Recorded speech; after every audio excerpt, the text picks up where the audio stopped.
नमस्कार, हिमाचल बुलेटिन में आपका स्वागत है। पेश हैं आज के समाचार।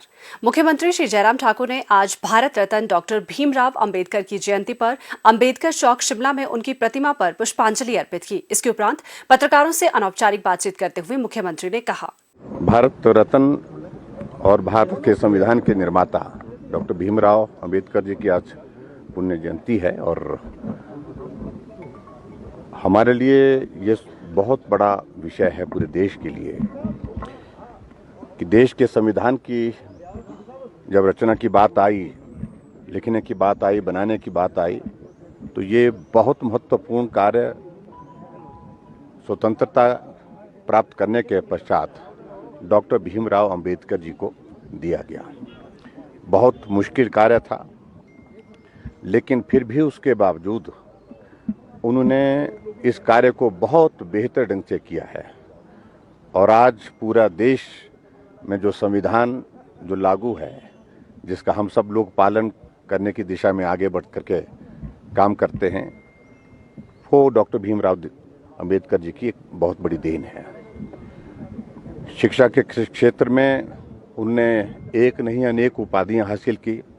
गरीब परिवार से संबंध होने के बावजूद भी उनने शिक्षा का उच्च स्तर जहां तक वो जा सकते थे, एक नहीं अनेक विषय में वो अध्ययन किया और अध्ययन करने के बाद पूरे देश के लिए समरसता का एक बहुत बड़ा संदेश दिया कि मनुष्य इस धरती पर जीवन लेने के बाद मानव के रूप में है, मनुष्य के रूप में है, उसमें मानवता जिंदा रहनी चाहिए।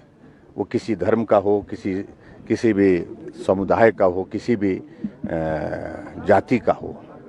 इस दृष्टि से उन्होंने हमेशा प्रयत्न किया है, प्रयास किया और उनके इस संदेश से हम सब लोगों को आज भी बहुत बड़ा एक मार्गदर्शन मिलता है कि हम समाज में मिल करके कैसे काम करें, जो पीछे है उसको आगे बढ़ाने में किस प्रकार से योगदान दे सकें। इन सारी बातों को लेकर के डॉक्टर भीमराव अंबेडकर जी के योगदान को देश कभी भूल नहीं सकता है। मुख्यमंत्री श्री जयराम ठाकुर ने आज जिला कांगड़ा के पालमपुर में डॉक्टर भीमराव अंबेडकर तथा कैप्टन विक्रम बत्रा की प्रतिमाओं का अनावरण किया। मुख्यमंत्री श्री जयराम ठाकुर ने पालमपुर विधानसभा क्षेत्र में 40 करोड़ रुपए के विकास कार्यों के उद्घाटन तथा शिलान्यास भी किए। उन्होंने पालमपुर विधानसभा क्षेत्र में 4 करोड़ 31 लाख रुपए के उद्घाटन तथा 35 करोड़ 12 लाख रुपए के शिलान्यास किए। मुख्यमंत्री ने मिनी सचिवालय पालमपुर में जनसभा को संबोधित करते हुए कहा कि आज भारत को यदि दुनिया के सबसे बड़े लोकतांत्रिक देश के रूप में जाना जाता है तो उसमें संविधान शिल्पकार बाबा साहेब अंबेडकर का बड़ा महत्वपूर्ण योगदान रहा है।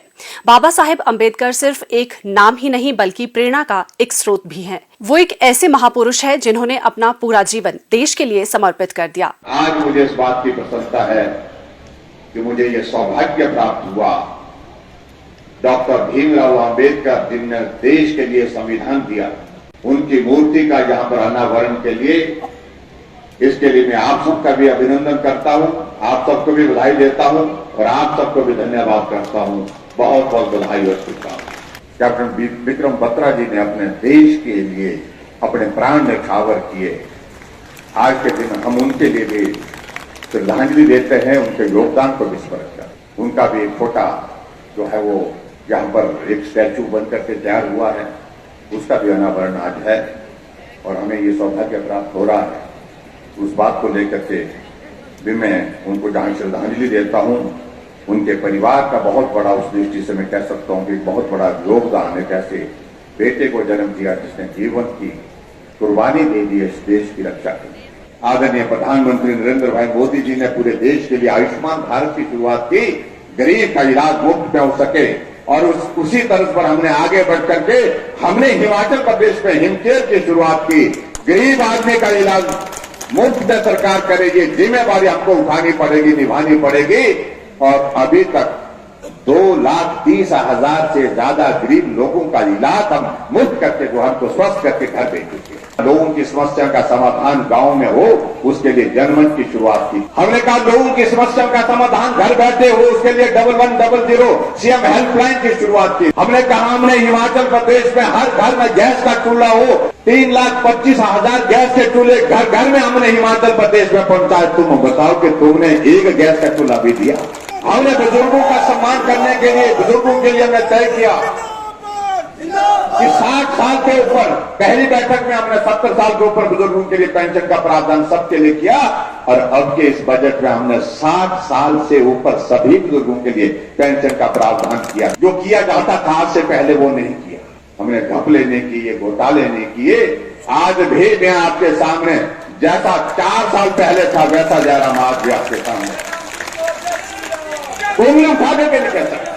मुख्यमंत्री ने पालमपुर में नया विकास खंड खोलने तथा चचिया में उप तहसील खोलने की घोषणा की। उन्होंने पालमपुर के टांडा में स्वास्थ्य उपकेंद्र, बनूरी में जल शक्ति विभाग का उपमंडल, राजकीय वरिष्ठ माध्यमिक पाठशाला कंडी में वाणिज्य तथा विज्ञान, राजकीय वरिष्ठ माध्यमिक पाठशाला जिया में विज्ञान की कक्षाएं आरंभ करने और खयाहापट में पशु औषधालय को स्तरोन्नत कर पशु अस्पताल करने की घोषणा भी की। मुख्यमंत्री श्री जयराम ठाकुर ने आज जिला चंबा के चंबा विधानसभा क्षेत्र में लगभग 196 करोड़ रुपए की विकासात्मक परियोजनाओं के लोकार्पण तथा शिलान्यास किए। मुख्यमंत्री ने 73 करोड़ रुपए की 22 विकासात्मक परियोजनाओं के लोकार्पण किए तथा 123 करोड़ रुपए की 11 विकासात्मक परियोजनाओं के शिलान्यास किए। चंबा के चौगान में एक विशाल जनसभा को संबोधित करते हुए मुख्यमंत्री ने कहा, हम इस बात को अच्छी तरह से समझते हैं कि चंबा एक ऐसा जिला है हमारा जहां पर अभी बहुत काम करने को बाकी है, और उसके लिए हम ही नहीं, हमारे देश के यशस्वी प्रधानमंत्री नरेंद्र भाई मोदी जी भी इस बात को लेकर के चिंतित है कि कुछ जिले जहां कम हुआ है काम, जहां विकास की जरूरत ज्यादा है लेकिन अभी ज्यादा नहीं हुआ है, काम कम हुआ है, उन जिलों को पूरे देश भर में उन्होंने इंस्पिरेशनल डिस्ट्रिक्ट घोषित किया है। और उस डिस्ट्रिक्ट में हिमाचल प्रदेश में जहां 12 जिले हैं, 12 जिले में किसी जिले के नाम आया तो वो चंबा जिला का नाम आया। इसलिए दिल्ली से भी सीधा आपके साथ एक रिश्ता बना करके इस चंबा के विकास की बात होती रही। मैं भी कुछ दिन पहले दिल्ली गया, दिल्ली में प्रधानमंत्री जी से मिला, फाइनेंस मिनिस्टर से मिला। हमने कहा कि कोरोना के कारण बहुत बड़ा संकट हो गया, हमें मदद करिए। बहुत सारी चीजें हम हिमाचल प्रदेश में विकास की दृष्टि से करना चाहते हैं, लेकिन उन सारी चीजों को करने के लिए हमें सहयोग की आवश्यकता है। भाई और बहनों, मैं आपके बीच में कह रहा हूं, आदरणीय प्रधानमंत्री जी और वित्त मंत्री जी ने हमारी बात सुनी। 800 करोड़ हिमाचल प्रदेश के लिए मिले। ये है डबल इंजन की सरकार का असर, जिसको हम कह सकते हैं।